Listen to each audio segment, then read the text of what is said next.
My name is Brad Watkins. I'm the Director of Programming and Internal Affairs for Black Rock Center for the Arts. I just wanted to welcome you to our building on behalf of our Board of Trustees, our Executive Director, Aliona Osh, the Maryland State Arts Council, and the Arts and Humanities Council. And I like to include those people, those groups, because we are very aware that we are here as beneficiaries of the good nature and will and all of the things that happen in Montgomery County. As a lifelong resident, I'm very, very proud to be here tonight. So thank you all for being here and joining us. I was at one of these sessions the other day, and I'm telling you, you're the A-team, because we didn't have cookies and we didn't have pamphlets, and this is really looking good. So you really got this going. A couple of things I would love to tell you about. Number one, all day long we have summer camps going on, so if you have kids who want it, we still have a few spaces. We do 1 and 2 week camps all the way till August 16th, so please check that out. There's some stuff out on the table. Tomorrow night we are starting a new initiative which we're very excited about called Flowverse. And Flowverse is an open mic for rappers and poets and musicians up to 25 years old. Now, you can be older if you want to come, so they'll let me in the door. But it's going to be a very exciting opportunity for us to hear some new voices in the county, and we hope a lot of people will join us for that. And the last thing is we do these wonderful things all summer long, which are free. We do the free Black Rock Summer Concert Series. We do 5 of them starting this Saturday. They're at 7 o'clock for the first 4 Saturdays. And on the last Saturday, July 27th, we are doing the Black Rock Woodstock, which is going to be an all-day tribute to Woodstock. We've got 5 bands coming in. We've got face painters and henna tattoo artists and vendors, and a lot of peace and music will be coming our way that day, and we hope you'll join us. Bring a picnic out to the front lawn. Black Rock is one of the jewels of the Up County area, and we really are very proud to be here, and we are very proud that we are able to give back in these ways to the community. So have a great evening. This is going to be a vibrant and wonderful discussion, and I would like to go ahead and introduce our council president, Nancy Navarro.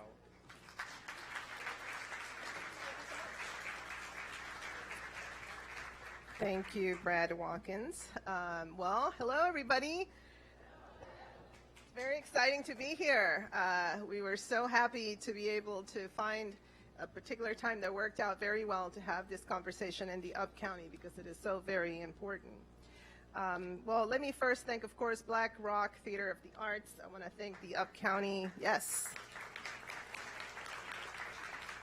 the Up County Regional Services Center, the Cable Office, the Department of General Services, Leadership Montgomery, MCPS, and our own County Council Communication Unit for all the hard work that goes into putting this together. I really do appreciate all the support.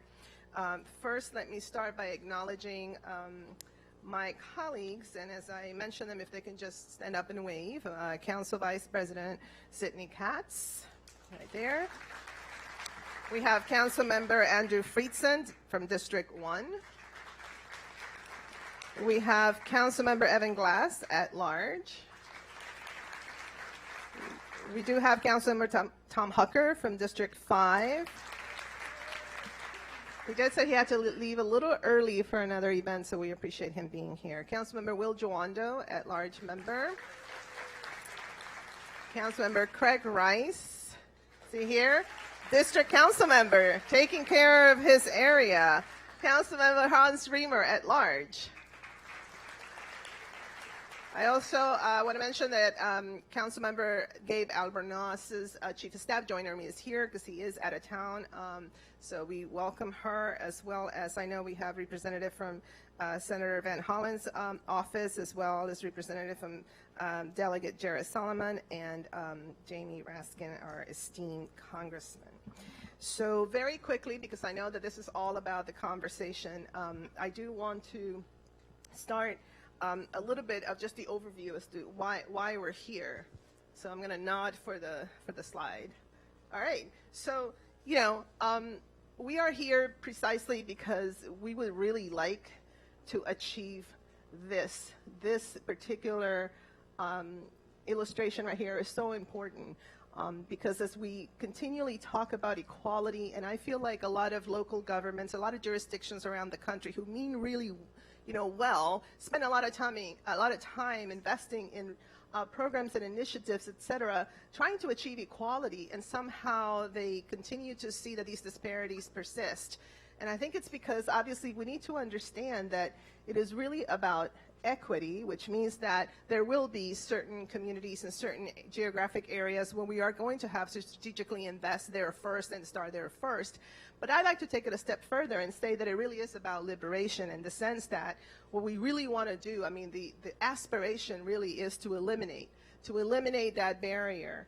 And the truth of the matter is that there are so many historical realities that have led to the institutionalized racism and institutionalized disparities that have gotten us to this place, which is why, in order for us to get to this third illustration here about liberation, we need to make sure that we work to dismantle a lot of these structures, and you can only do that, in my opinion, when you begin to adopt legislation that starts to do that work. So that is why we're here.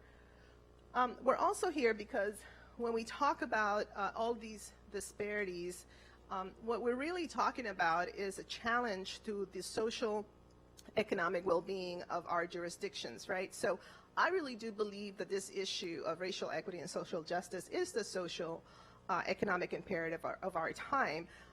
Here in Montgomery County, we know that our population continues to grow. It grows both in numbers and it grows in diversity.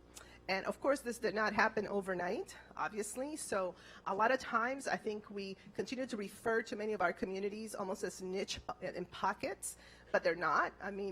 They are, the majority. Of the 5 councilmanic districts, for example, 4 are majority of color. This area of Germantown was ranked number 3, the 3rd most diverse city in the country. Yes. And so I do believe that we need to start reframing how we address these issues, because it is not about pockets and it's not about, making special efforts. This is just who we are. That has to shift completely in terms of how we make decisions and how we allocate resources. And so, of course, as I said earlier, we continue to work on these issues, but year after year, we realize that the disparities persist. And, I ran for office in 2004 to the Board of Education precisely because my daughter was just starting elementary school, and I wanted to work on this issue of the academic achievement gap. And I've worked really hard, and it's still there. As a matter of fact, this has widened in many areas, right? So we do know that these disparities will continue to persist. And because they are institutional in nature and systemic in nature, again, that's why we have to look at structural changes. Also, we need to be serious about the fact that this affects our economic vitality. There is no doubt. We cannot sit back and think that we should only look at particular areas of the county as our economic engines. The truth of the matter is that we need to make sure all areas of our county are economic engines, that we have job centers in all parts of our county, that we have that infrastructure, transportation, transit, all of those amenities. We need to make sure we focus on all areas of our county. As a matter of fact, our rating agencies, as chair of the Fiscal Policy Committee, I go there every year to defend our AAA bond rating, which we have kept since 1973, the only county in the nation. But they always ask about, what are we doing to make sure that we grow in terms of our economy, opportunities and jobs in all parts of the county. So it's great that we do have a lot of that already, underway, but we have to do a lot more. Going back to this conversation about how this change didn't happen overnight, I came to the United States first when I was 10 years old. I came here for 2 years with my father, who was doing work in engineering as a student, as a graduate student in Rolla, Missouri. I was 10 years old. We were here for 2 years. I learned English back then. So much easier when you're young. Went back to Venezuela, and I came back in 1983. So when I see this chart, it's so amazing because, this kind of tracks the time that I've been here. This is from 1980 to 2017. Now look at the demographic changes when you see what has happened, in our county. It's pretty dramatic. And so then again, this didn't happen overnight. It's been, happening in a sustainable fashion. If you look at MCPS, and I was thinking that's when my youngest daughter started kindergarten. She just graduated from Howard University, and she has a job, which is awesome. So anyway, that's when she started kindergarten. Now look at the changes in the school system. And I always say, you know, the public schools are the epicenter of what's happening in your community. If you want to know what's happening in a community, just walk the halls of schools, and you will get a real, you know, good sense of that. So this is pretty incredible as well. I see this as an amazing asset, by the way. I know that my daughters have said to me, you know, anecdotally, how they feel so comfortable just going anywhere in the world, you know, to work, to do internships, etc., because they have grown up in Montgomery County. They have grown up in schools where you hear all kinds of languages and all kinds of, you know, different traditions and food and things like that. And so that is a huge asset that we have. But of course, going back to the cost of disparities, you know, these do have real consequences for individuals and communities. The Urban Institute estimates closing disparities in the county would increase the number of residents of color with diplomas, of course, college education, and higher incomes. Research also suggests that increasing equitable outcomes among communities of color stimulates economic growth among regions overall. And also, Policy Link's equitable growth profile for Fairfax County estimated that eliminating income disparities by race and ethnicity would have increased their GDP by $26.2 billion. Now, Fairfax County has adopted an equity policy. Here in Montgomery County, we're going to do it through legislation, because we want to make sure that we hold ourselves accountable. Because remember, a policy can be changed anytime. It also depends on who's in office. But when you pass legislation, you're enshrining that into the code. And that means that anybody who runs for office has to be able to articulate how they're going to address these issues. It means that whoever is elected and whoever is going to be in these positions has to be held accountable, because we're going to integrate into the way we do our business this kind of oversight, and also making sure that we are making progress. Lastly, I want to share with you our timeline. And I have said before that, you know, if it was up to me, I would just draft the legislation right now and get it over with, because I'm so eager to get this done. But the truth is that, you know, it's important to be deliberative as much as possible. You know, I've had really wonderful conversations with folks at King County and Washington, the state of Washington, and really taken in a lot of the lessons, because we don't have to reinvent the wheel in Montgomery County. So I decided that it was best for us to spend the year working on this issue. And so where we are right now is that, you know, last year we did adopt a resolution affirming our commitment to do this. Also in September 2018, we have an amazing Office of Legislative Oversight, and they published a report, Racial Equity in Government Decision Making, Lessons from the Field. So that's so we can look at best practices. On January 2019, 42 leaders of Montgomery County, including the superintendent, including Dr. Pollard, the executive, all council members, park and planning chair, all the leaders participated in a 2-day training by the Racial Equity Institute. We were at Brookside Gardens, and it was a really powerful way of starting the year. And then we had a debrief of that training, which was amazing. Also on March 13th, we officially launched this work, and we had a community conversation like this one, but this was in downtown Silver Spring at the Civic Building, and it was standing room only. And I see that that's what's happening tonight as well, so it was really awesome. What we're doing right now is that we're gathering the feedback of communities. As you know, we do have a toolkit, because I thought it would be important for communities to have an opportunity. It could be 3 neighbors getting together and having a conversation. It can be a synagogue, it can be a mosque, it can be a church, it can be a temple, it can be just anybody that would like to have a conversation can use this kit. And then if they like, and I would hope they would, share their feedback with us. We do have some extraordinary graduate students this summer, some summer fellows on the council that are going to compile that feedback so that we can start the work of drafting legislation. Also, our Office of Legislative Oversight has worked with a firm so that we can have a baseline report. One other thing that I felt would be important, because if we don't know where we are right now, how are we going to benchmark ourselves? So we have that as well. So that is basically where we are with this extraordinary work. My hope is that we will stand up a committee on the county council that will have the oversight of this particularly very important task. And of course, I think it's important to recognize that none of this could be possible without a strong collaboration with the administration and with the county executive. And we've been talking about this for quite a while, but the truth of the matter is that local government works best when we work collaboratively.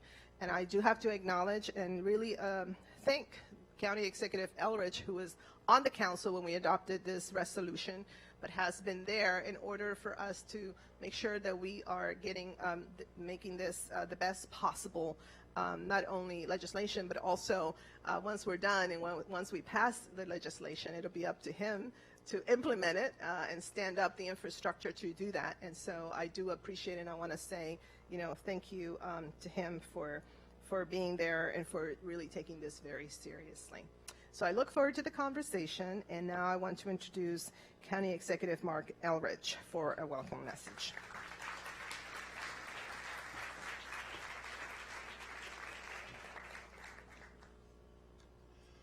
So this is going to be a long process in Montgomery County, and it's going to be a long discussion. And I want to go a little bit deeper into some of the things that I think are important to think about. I've been through the GARE training, and I was at the event at Brookside Gardens, and we find ourselves in a pretty profound mess in this country. So the racial equity training that we're going to do gets to issues beyond simply diversity and beyond simply social justice. America has a particular problem, and it's a problem of race, and we need to be blunt about it. We are not much different than South Africa 25 years ago or 30 years ago in terms of our attitudes on race. And we have never come to terms with the Civil War. We have never come to terms with the aftermath of the Civil War, when actually nobody was set free. We dance and celebrate the civil rights legislation of the 60s, and I was one of those who celebrated it. But in reality, that legislation didn't give anybody an education who didn't have an education, didn't turn slums into decent housing, didn't do a single thing to rectify the injustices that have been piled up on one group of people over everybody else. And we know that. We can't even talk about it. We know we can't talk about it. It's a hard discussion. So when we were at Brookside Gardens and they went through the data, one of the things that struck me, and I know it struck everybody else pretty heavily, was that if you look at a person and you adjust for income, their parents' income, whether you're in a single-parent household or not in a single-parent household, whether you had a high school, college, advanced degree, no degree, whatever factor you adjust for in a person's life, by any measure, African Americans come out on the bottom. By every measure. And we're talking about folks who've been here 400 plus years, that we have never figured out how to integrate into society fully, never figured out how to talk about things that are painful, and everybody wants to avoid that discussion. And so part of the racial equity training is trying to get us beyond the normal. There are things you can do to try to change the physical things that people encounter. Our schools need to be better. There are things schools need to do to address some of these inequities. There are lots of things you can do, but you can't change how people feel simply by legislation or by a set of things. And the best way I found to frame it for people is a little example I'll give you. I'm a white guy. You guys probably figured that out. My grandkids are black, but I'm a white guy. I've never walked into an interview and had to wonder what the interviewers thought about a white guy. What did they think about me? never walked into a store, had to think about what do the clerks and what does the manager think about this white guy walking around my store. You know what I mean? Never had to think about being white in my entire life. Imagine if you had to think about being black all the time. Imagine if you had to think about what does somebody think of me when I'm doing this interview? What does somebody think of me when I'm in a classroom? What does somebody think about me? What judgments are they making about me when I want to buy a house or when I show up to rent something? That's the thing that's hard to fix, because that's inside of people. It's not something you pass a law for. It's an internal thing. I highly recommend that people go watch the movie I'm Not Your Negro, which is about James Baldwin. If you haven't seen it, you ought to go see it. And it's a very powerful movie. I mean, there are two things I talk to people about from that movie. One is there's an interview with Dr. King in the middle of the civil rights struggle, and the reporter is pressing King about whether they're going to get the civil rights legislation through. And King says they want us to wait another 40 years. Well, I was sitting in the movie theater, I said 40 plus 65 is 2005. This is 2019. He was wrong. 40 years was not long enough to wait. And that's obscene. And it's a real disgrace for us to have to deal with this long. At the end of the movie, a reporter asks him, I think it's a reporter, an interview asks him, basically, what are blacks going to do about this problem? And he says, it's not black people's problem. It's a white person's problem. We don't tell people how to look at us. We don't tell people how to judge us. We don't tell people what assumptions to make about us. That's not our problem. And I think some of you know that no matter how you dress and how much money you make, you don't get away from that. And so part of dealing with this is dealing with deeper problems in society. And Montgomery County's not special. I'm not talking this way to single Montgomery County out. If anybody, any jurisdiction has tried to deal with these issues, we probably try harder than most. In fact, not probably, I'll say definitely, we try harder than most. But trying harder than most has not gotten us where we need to be. And so part of what we're going to do is deepen the discussion and try to bring about an understanding that makes it possible for people to think about this differently, because when we begin to think about this differently, perhaps we can make the kind of changes in ourselves that are necessary for everybody to walk down the street and just be looked at as that's just another person walking down the street, and not what am I worried about and what am I thinking about. So my office is taking this very seriously. We're going to be appointing a racial equity officer. We will be working in conjunction with Nancy, as Nancy said, to make sure that that folks get trained, and to make sure we have lots of community discussion, and that this becomes part of the DNA of Montgomery County. And we are going to do all the equity stuff and all the diversity stuff. We absolutely have to. We cannot leave anybody behind. And in other groups, as we well know, all you got to do is turn on the TV, listen to Donald Trump. He has his favorite groups of people he hates, and he rallies up his base to talk about that. And so there are multiples of people who are victims of racism and discrimination and all these horrible things, which we like to think of as not being our better angels, but our worst angels. And we'll make sure that this county stays on track to deal with all of this. But we do have to take this seriously and in a different way than we've done it in the past. So I just want to thank everybody for coming here tonight. It is really astounding. We did one in Silver Spring, and we packed the house. It's nice to see a house packed again.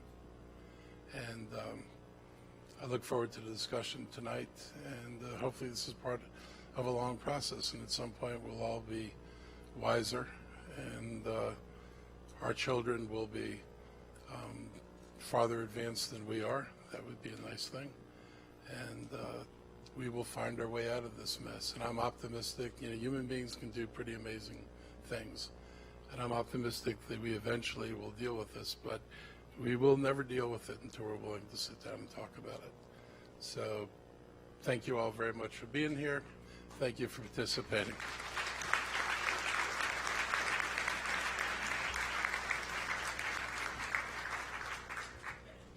Thank you. All right, so now we're going to get into the nitty-gritty. We do have a particular video that is very short, which was going to lay the groundwork for the discussion. And then right after that, I'm going to turn it over to Dr. Elaine Bonner-Tompkins that is going to also share very short instructions, and then we'll get into the conversation. So let's roll the video. Through the spring and fall of this year. Montgomery County is a great place to live and work, but there are persistent opportunity gaps. The council will receive a baseline report outlining the opportunity gaps here in the county. The council will identify interventions needed to achieve racial equity based on feedback from the community. The council will then identify specific interventions and use them in developing legislation on racial equity and social justice, which the council expects to enact this fall. This town hall meeting is a first step in talking about how we can work to eradicate systemic racism to benefit the next generation of Montgomery County residents. We want to hear from you. Why does racial equity matter to you? Are you impacted by inequities by race and ethnicity in your daily life? And what do you see as some of the changes that could be made here in Montgomery County to reduce racial and ethnic inequities?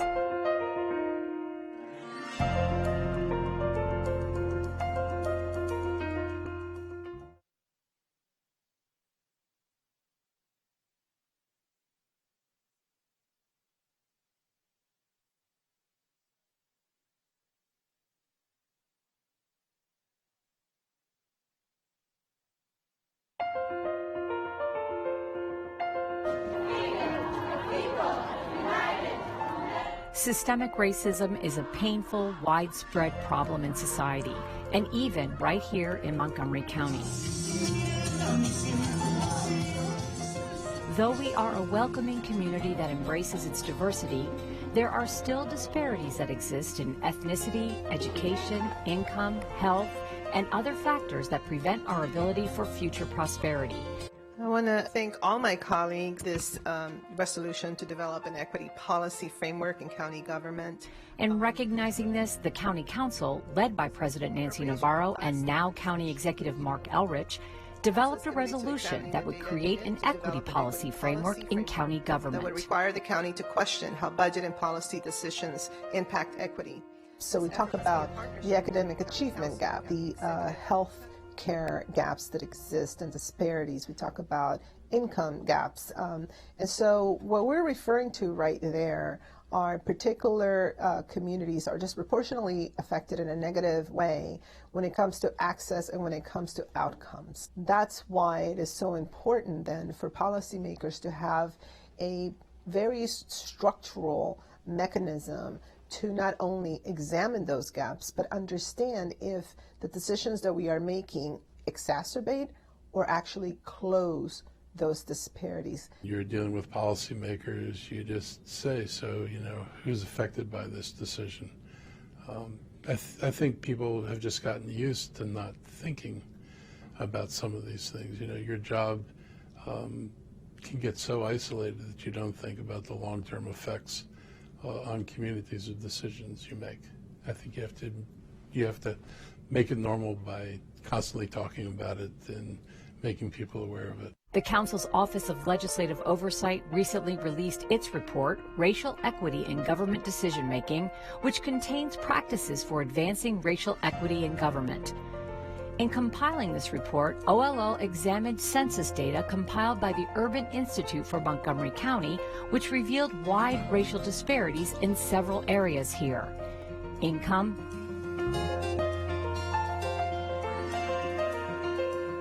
home ownership,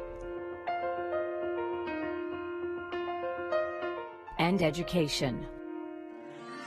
So in the case of the achievement gap, of course, we know that African American and Latino students do not do as well as their white or Asian counterparts. So what does that mean in a county, for example, a public school system where Latino students are the majority and where we know that we have an ambitious goal of economic development and workforce development?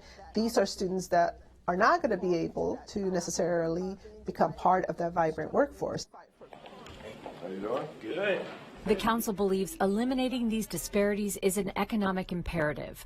Work kicked off at the new year with the first in a series of racial equity training sessions for county employees provided by the Racial Equity Institute. Way of starting 2019.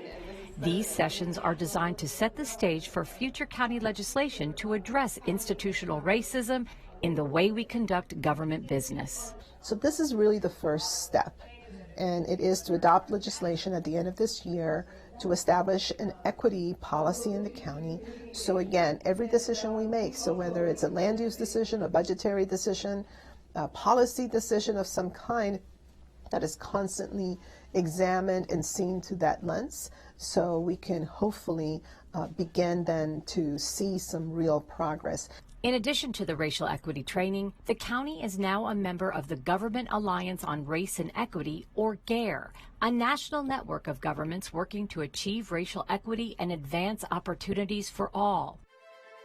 A social movement that only moves people is merely a revolt.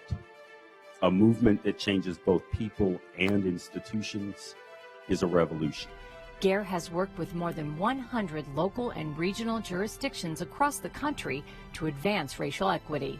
If we are to get to the kind of democratic, just society we want, it's the Office of Legislative Oversight, and there are a few slides that I wanted to share to help set the context for this evening's community conversation. So if we can go to the next slide. All right, so as has already been shared by our Council President Nancy Navarro, racial equity means closing gaps so that race does not predict one's success while also improving outcomes for all. So racial equity is not the same as equality.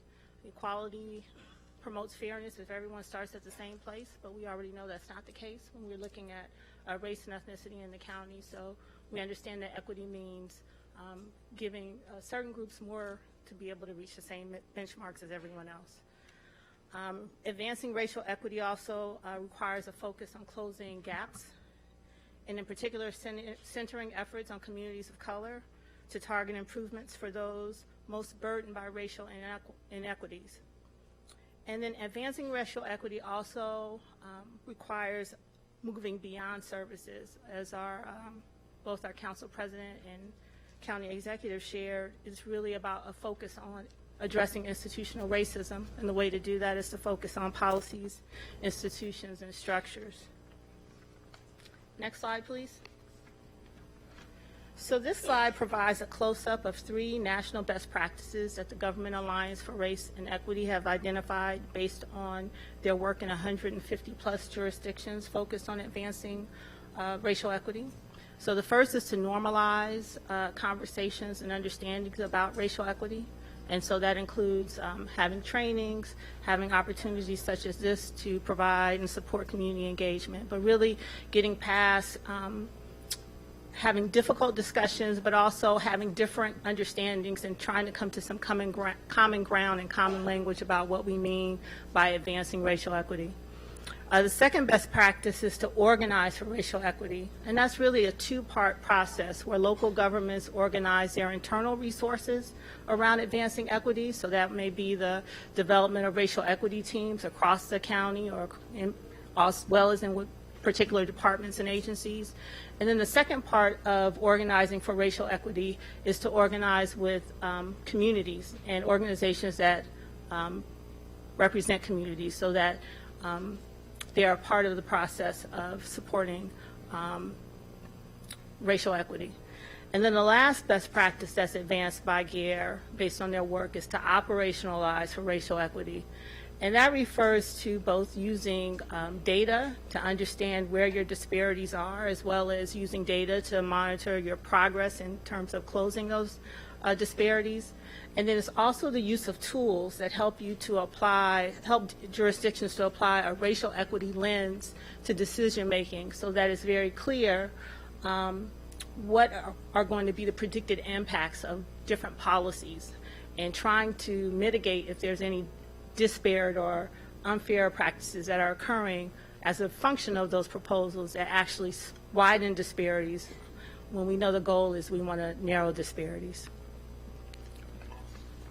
If I could have you skip to the slide with the data. All right. So this final slide that I'm going to show is based on recent 2017 data. The data that was referenced in the video, as well as our earlier OLO report, looked at American Community Survey data between 2011 and 2015. So those data points are different than the ones that we have here, which are reflected in our most recent racial equity profile that OLO contracted with Jupiter Independent Research Group in Silver Spring to conduct. So here you see really the manifestation of institutional racism when you look at the different disparities by race and ethnicity. If you look at high school completion, fairly even across white, Asian, and black subgroups, but a gap between Latinos and the other subgroups. When we look at the numbers or the percentages of residents by race and ethnicity who have earned a bachelor's degree or higher, we get from 2/3 of Asians to almost 3/4 of white residents have a BA or above, compared to only 43% of black residents and 1/4 of Latino residents. We look at labor force participation. Actually, black and Latinos have higher labor force participation than whites and Asians. But then when we look at unemployment rates, they are nearly twice as high for Latinos versus white and Asians, and more than twice as high for black residents. Again, very wide disparities when we look at median household income, where black households are making about half of what white households are.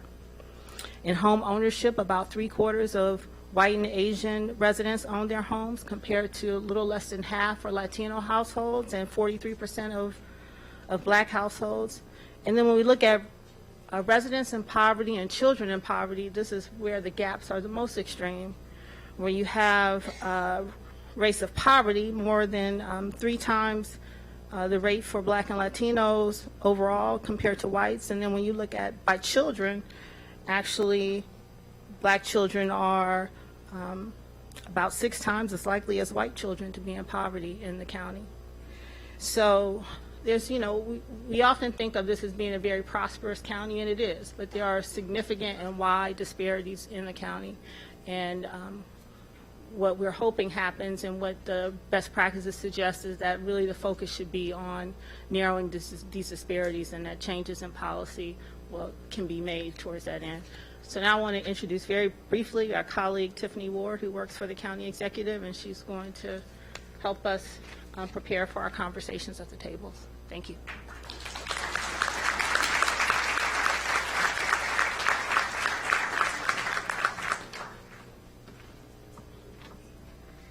I will be brief, as I am the one between you and these illustrious conversations I know you guys are going to have. I'll talk a little bit about why these are so important. I think County Executive Eldritch talked about our kickoff event in March in Silver Spring. It was an incredible turnout, and I'm so glad to see how many people we have here today. We also have another conversation planned for July 10th in the East County in White Oak. Part of having these conversations is really about normalizing conversations around race.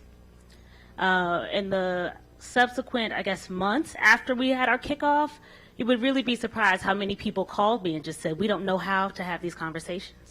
Do you have facilitators for us? We have a group that's pretty homogeneous. We don't want there to be basically any animosity. So we knew that we had to keep having these conversations and keep having these conversations. So I want to thank you for coming out and being courageous enough to do that. And we're going to get those started in just a second. Let me give you guys the conversation questions that we're starting with. The first one that we really want you, the 3 that we want you to spend the most time on is, why does racial equity matter? They're all, when you get a chance, we'll start. They're in your racial equity toolkit. The next one is, are you impacted by racial inequity? Oh, I'm sorry. Would you please go to the last slide? I'm sorry, I assumed that they had. One more. There you go. And the last one is, what changes do you want to see to promote racial equity and social justice? So we're going to ask you to devote the bulk of your time tonight to talking about those questions. And the importance of those is that really we are going to use your answers to inform the legislation that the council president talked about. We're going to use it to help us implement the priorities, the racial equity, when we do our implementation for our priorities. So please be honest. I'll give you the rules we'll give you the rules of engagement in just a second. But yeah, thank you guys again for engaging in this courageous conversation. I want to introduce C. Marie Taylor, who is the president and CEO of Leadership Montgomery. She's going to give you the rules of engagement, meaning how you all are going to have productive and hopefully collegial conversations tonight. All right, thank you.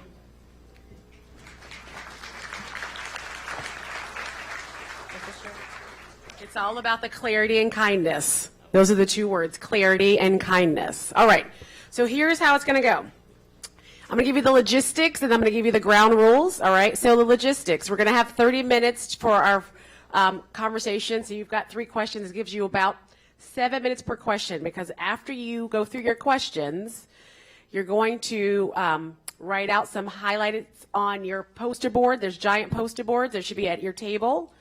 So find your poster boards, and there should be a scribe for each table. Back rows, I'm going to give you instructions in just a second. So raise your hand if you're a scribe at the table. Does everyone know who's their scribe? We need a scribe at every table. If you've not picked a scribe for the table, we're going to take 1 second to pick a scribe for each table.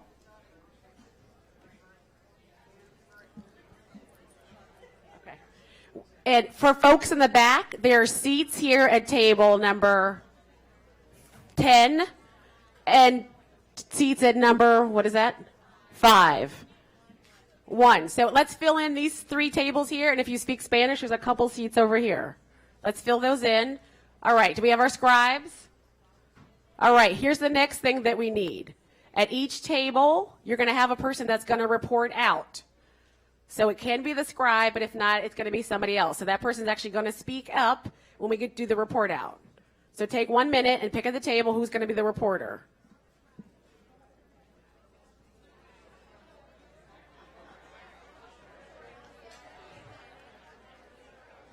Okay, so folks in the back.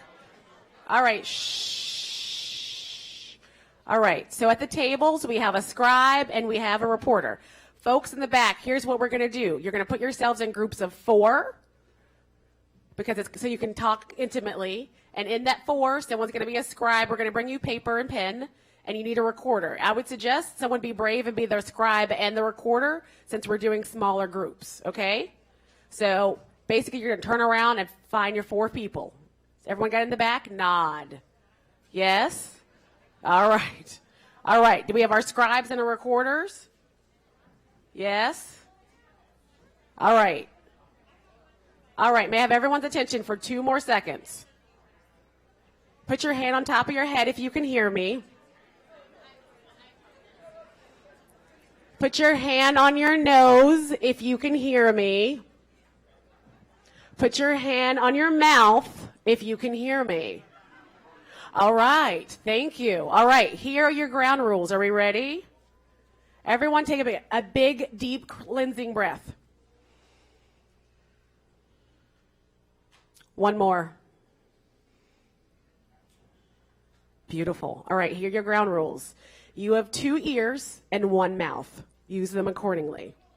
Number 2, talk as if you're right, but listen as if you're wrong. So what that means is, if I'm right, I'm going to say my point clearly with kindness, and I'm going to listen as if I'm wrong so I can hear what the other person is saying. Does that make sense? Okay. Number 3, search for the humanity in the person that is speaking. I'm going to repeat that again. Search for the humanity in the person that is speaking. Number 4, speak from your own personal experience. So you're going to use an I statement, right? I'm speaking from my personal experience. The next thing I'm going to do is I'm going to respect the group. So that's this entire body and your table and the groups that you're talking in the back. Number 6, you're going to listen to learn, and you're going to lean into discomfort because something may come up that is discomforting to you, but we're going to lean into it and know that we're going to be okay. Number 7, you're going to be aware of the impact. So be aware of what you're saying. Be aware that what you may say has an impact on the person or persons at your table or in your groups. And number 8, this is really, really key so that we can have a great conversation. So with courageous conversations, there's often 4 zones that we land in, right? And the 4 zones are your beliefs and morals, right? The next zone is thinking intellectual. And then there's a feeling emotional zone. And there's a social/doing zone. So if I say something to you, you may be in the thinking zone, like, oh, here's how we can solve that problem. But another person might be in the emotional zone. So they can't hear you because they're in a different zone. So try to be aware, look at body language, look at eyes, look at eyebrows, right? That's a key indicator of where people are so that you can continue this courageous conversation. So those are your 8 rules. Can we have a group agreement that we're going to stick to those 8 rules? Raise your hand. All right. All right. Let's go. Oh, we're going to keep time. Dana, Polly, my colleague, will give you reminders when we're getting down to time.